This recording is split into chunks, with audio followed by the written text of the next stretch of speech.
Halo teman-teman, assalamualaikum warahmatullahi wabarakatuh. Kali ini saya akan panen anggur varian Sansekerta dan sekaligus pohon anggurnya akan diremajakan atau di fondation pruning. Nah, ini buah anggurnya yang akan dipanen di 120 hari setelah pangkas pembuahan ya teman-teman. Ini tadi sudah saya cobain dan sudah manis.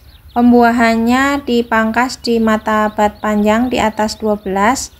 Ini buah perdana ya teman-teman, kebetulan hanya satu dompol di usia pohon sekitar 6 bulan.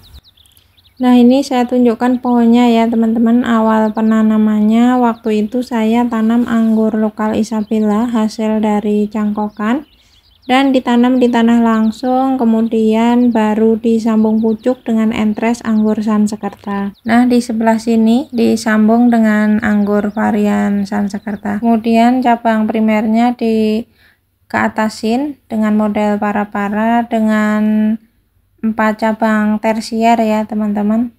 Tidak banyak cabang tersiernya, hanya 4, dan kebetulan yang berbuah hanya 1 tersier.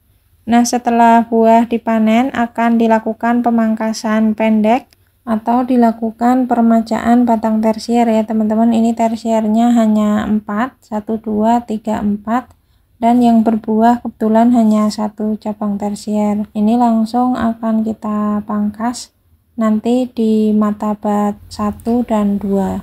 Nah, nanti pemangkasannya setelah dilakukan panen dulu ya teman-teman. Akan dipanen walaupun 1 dompol. Alhamdulillah seperti ini tingkat kematangannya di 120 hari setelah pangkas pembuahan ya, atau 120 HSP. Bismillahirrahmanirrahim, akan kita panen. Nah, ini sekilas mirip anggur Everest ya teman-teman, hampir mirip tapi sebenarnya beda dari bentuk dan warna. Bentuknya ini agak sedikit lonjong ya. Kalau anggur Everest cenderung lebih ke bulat, warnanya juga cenderung lebih gelapan anggur Sansekerta ini jika dibandingkan anggur Everest. Tapi kalau untuk rasa itu hampir sama, perbedaannya hanya di ketebalan kulitnya. Kalau anggur Everest kulitnya lebih tebal dan anggur Sansekerta ini lebih tipis. Jadi misalnya anggur Sansekerta ini dimakan sekaligus sama kulitnya itu lebih enak sih jika dibandingkan dengan anggur Everest yang berkulit tebal.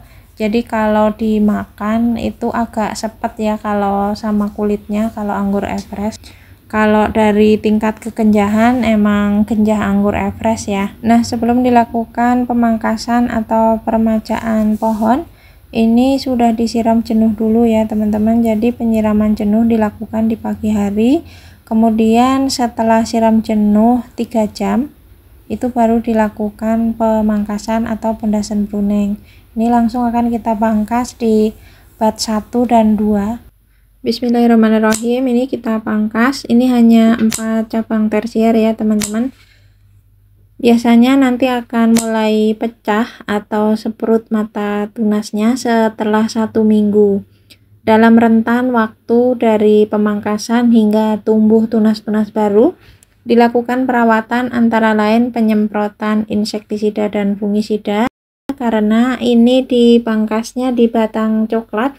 Untuk mempercepat tumbuhnya tunas, bisa dioleskan Dormek untuk hasil maksimal tunas-tunas baru bisa tumbuh serempak. Sedangkan untuk penyiraman dihentikan sementara dan nanti dilakukan penyiraman kembali setelah sudah ada daun sekitar 5 daun. Nah, ini ada contoh, kebetulan 1 minggu yang lalu saya juga fondation pruning atau penremajaan pohon anggur seperti ini ya teman-teman. Setelah 1 minggu mata tunas sudah mulai tumbuh tunas-tunas baru.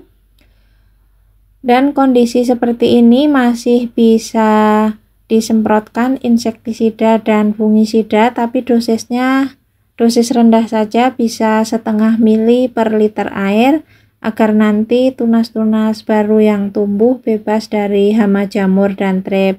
Sedangkan untuk penyiramannya setelah tumbuh tunas-tunas baru seperti ini, kita lihat, kita cek terlebih dahulu media tanamnya. Jika memang media tanam masih lembab, tak perlu disiram, tapi jika media tanam sudah mulai agak kering, kita boleh siram sedikit dulu. Semakin nanti sudah banyak daun-daun baru yang sudah tumbuh, penyiramannya disesuaikan kebutuhan dan mulai dipupuk vegetatif agar menunjang pertumbuhannya. Tak lupa pula rutin melakukan penyemprotan insektisida dan fungisida untuk pengendalian hama ya teman-teman. Baik teman-teman, cukup sampai di sini video kali ini tentang perawatan tanaman anggur pasca panen saat dilakukan fondasan pruning. Mudah-mudahan video ini bermanfaat. Jika teman-teman suka dengan video ini, silahkan like, jangan lupa share dan subscribe. Sampai jumpa lagi di video selanjutnya. Wassalamualaikum warahmatullahi wabarakatuh.